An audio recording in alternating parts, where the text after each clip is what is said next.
সর্বশেষ প্রাপ্ত খবর নিয়ে আয়নায় এক ঝলক। সরকার কোনো দলকে বাড়তি সুবিধা দিচ্ছে না, জানালেন প্রেস সচিব। গণভোটে হ্যাঁয়ের পক্ষে প্রচারণা চালাবে সরকার। হলফনামা ঠিকমতো যাচাই হলে শেখ হাসিনার প্রার্থিতা বাতিল হতো, মন্তব্য দুদক চেয়ারম্যানের।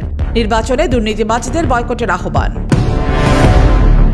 ইসিতে দ্বিতীয় দিনের আপিলে বৈধতা পেলেন ৫৭ জন প্রার্থী, ১৩ জনের বাতিল, মনোনয়ন ফিরে পেলেন মাহমুদুর রহমান মান্না।